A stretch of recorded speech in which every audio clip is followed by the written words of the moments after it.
কর্মসূচিটি হচ্ছে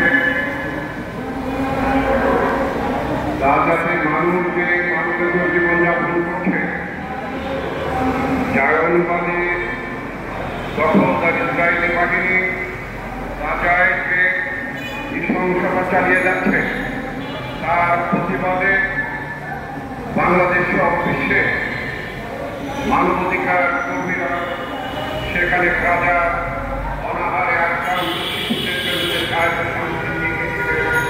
তাদেরকে দখলদার ইসরায়েল সরকার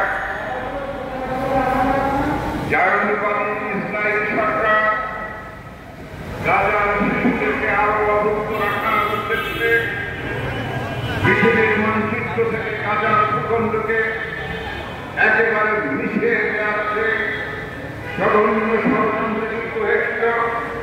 সেই ষড়যন্ত্র মুছে দেওয়ার জন্য বাংলাদেশের কৃতি সন্তান শহীদুল আলম, বাংলাদেশের আরেক কৃতি নারী বাংলাদেশ বংশোদ্ভূত নাগরিক জন্য তিনি এই দুজন বাংলাদেশের মানুষ তারা গাজা অভিমুখে সাহায্য সামগ্রী নিয়ে যাচ্ছিলেন।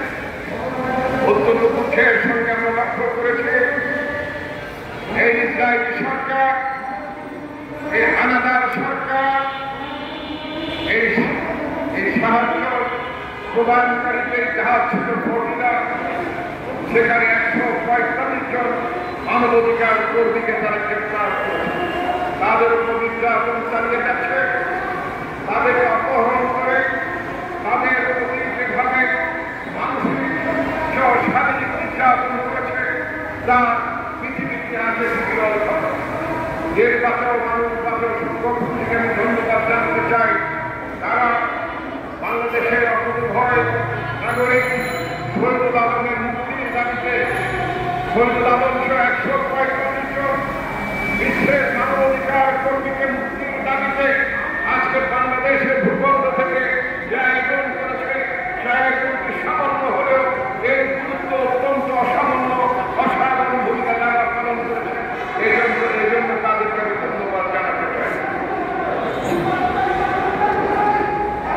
বন্ধুগণ, অত্যন্ত দুঃখের বিষয় বাংলাদেশ 90% বেশি মুসলমান ধর্মাবলম্বী রাষ্ট্র হওয়া সত্ত্বেও এই বাংলাদেশ থেকে যাদের শিশুদের ওপর নিপীড়ন নির্যাতন, যাদের মানুষের ওপর নিপীড়ন নির্যাতন হত্যাকারীদের প্রতিবাদে সারা বিশ্বে যেভাবে প্রতিবাদ গড়ে উঠেছে, সারা বিশ্বে শিক্ষিত জনগোষ্ঠী, সারা বিশ্বের ছাত্র সমাজ, সারা বিশ্বের নাগরিক সমাজ যেভাবে সংস্কার হয়েছে অত্যন্ত দুঃখের সঙ্গে লক্ষ্য করেছে।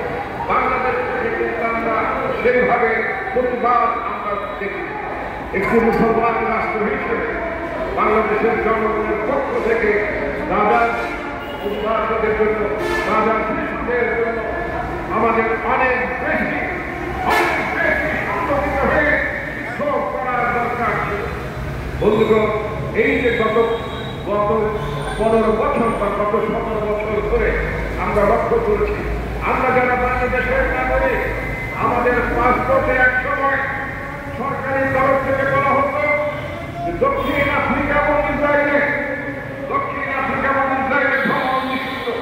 কিন্তু শেখ হাসিনা সরকার ক্ষমতায় আসার পর আমরা লক্ষ্য করেছি সেখানে অত্যন্ত রহস্যজনকভাবে তারা ইসরায়েলের নামকে পাসপোর্ট থেকে উঠিয়ে দিয়েছে। অর্থাৎ প্রকাশ করে আপনি ইসরায়েলে যেতে পারবেন, ইসরায়েলে ভ্রমণ করতে পারবেন। এই ইসরায়েলের প্রতি শেখ হাসিনা সরকারের একটি সহমতি ছিল। হাসিনা সরকারের সহমতি থাকার কারণে বাংলাদেশের পাসপোর্ট কর্তৃপক্ষ পাসপোর্ট ইসরায়েল ভ্রমণের কথাটি তারা বাদ দিয়ে দিয়েছিল।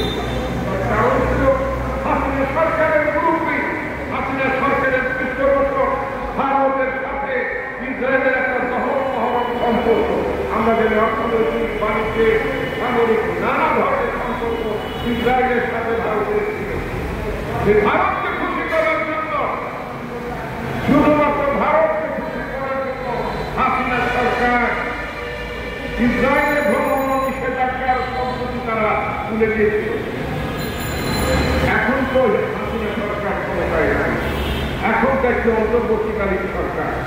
আমরা সরকারের কাছে আবেদন জানাবো এই বিষয়টি আবার পাসপোর্টে আবার যুক্ত করতে হবে, স্পষ্টভাবে উল্লেখ করতে হবে ওই জাতীয়তাবাদী ব্যাংকে বাংলাদেশের কোন নাগরিক গ্রহণ করতে পারবে না, যেতে পারবে না, এটা নিষিদ্ধ।